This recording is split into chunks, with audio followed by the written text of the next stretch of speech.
केही आपणଙ୍କୁ ଛାଡ଼ିଗଲେ ନୁହେଁ, ଆପଣଙ୍କ ନୀରବତା ତାଙ୍କୁ ଦୂର କରିଦେଲା। ନୀରବତାରେ ସମ୍ପର୍କ ମରିଯାଏ।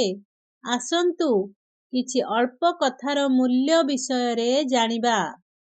କେବେ କେବେ ଆମେ ଭାବୁ ନିଜ ନୀରବତାରେ ଆମେ ନିଜକୁ ସୁରକ୍ଷିତ ରଖୁଛୁ, କିନ୍ତୁ ସତ୍ୟ ହେଲା ସେଇ ନୀରବତା ଆମ ସମ୍ପର୍କକୁ ଧୀରେ ଧୀରେ ଅସୁରକ୍ଷିତ କରିଦିଏ।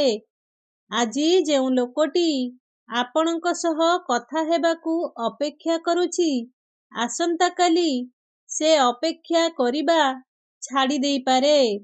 କାରଣ ଅପେକ୍ଷାର ମଧ୍ୟ ଏକ ସୀମା ଥାଏ। ସମ୍ପର୍କ ଭାଙ୍ଗେ ଗୋଟିଏ ଦିନରେ ନୁହେଁ, ସେ ଭାଙ୍ଗେ ପ୍ରତିଦିନର ଛୋଟ ଛୋଟ ନୀରବତାରେ। ଯେଉଁଦିନ ହଁ ନା ଠିକ୍ ଅଛି ଛଡ଼ା ଆଉ କିଛି ରହିନଥାଏ, ସେଇଦିନ ସମ୍ପର୍କ ଧୀରେ ଧୀରେ ଶେଷ ହେବା ଆରମ୍ଭ କରେ। ମନେ ରଖନ୍ତୁ, ସବୁବେଳେ ବଡ଼ କଥା ଦରକାର ନୁହେଁ। କେବଳ ଗୋଟିଏ ଉପଦେଶ, ଗୋଟିଏ ଡାକ, ଗୋଟିଏ କଥା ମନେ ପଡ଼ୁଛି ପୂରା ସମ୍ପର୍କକୁ ବଞ୍ଚାଇ ଦେଇପାରେ। ଯଦି ଆପଣ ଆଜି କଥା ନ କହିଲେ, କାଲି ସେ ଲୋକ ଆପଣଙ୍କୁ ବୁଝାଇବା ଛାଡ଼ିଦେବ।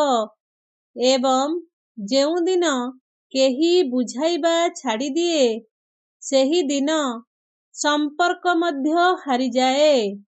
ସେଥିପାଇଁ ଅହଙ୍କାର ଠାରୁ ପ୍ରଥମେ ସମ୍ପର୍କକୁ ବାଛନ୍ତୁ। ନୀରବତା ଠାରୁ ପ୍ରଥମେ କଥାକୁ ବାଛନ୍ତୁ। କାରଣ ନୀରବ ରହିବାରେ ଶାନ୍ତି ମିଳିପାରେ, କିନ୍ତୁ କଥା ହେବାରେ ସମ୍ପର୍କ ବଞ୍ଚେ। ଯେଉଁ ସମ୍ପର୍କରେ କଥା ରହିଛି, ସେ ସମ୍ପର୍କ ଆଜି ବଞ୍ଚିଛି। ଯେଉଁଠି ନୀରବତା ଅଧିକ, ସେଠି ବିଦାୟ ନିକଟତର ହୋଇଥାଏ। ଯଦି ଏହି ଭିଡ଼ିଓଟି ଆପଣମାନଙ୍କୁ ଭଲ ଲାଗିଥାଏ, ଭିଡ଼ିଓକୁ ଗୋଟେ ଲାଇକ୍ କରି ଚ୍ୟାନେଲକୁ ସବସ୍କ୍ରାଇବ୍ କରନ୍ତୁ ଏବଂ ପାଖରେ ଥିବା ବେଲ୍ ବଟନଟି ପ୍ରେସ୍ କରିଦିଅନ୍ତୁ, ଯାହାଦ୍ୱାରା ଭିଡ଼ିଓ ଅପଲୋଡ଼ ହେଲେ ଆପଣ ସର୍ବପ୍ରଥମେ ନୋଟିଫିକେସନ୍ ପାଇପାରିବେ। ଚ୍ୟାନେଲ ସହିତ ଯୋଡ଼ି ହୋଇ ରୁହନ୍ତୁ। ଜୟ ଜଗନ୍ନାଥ।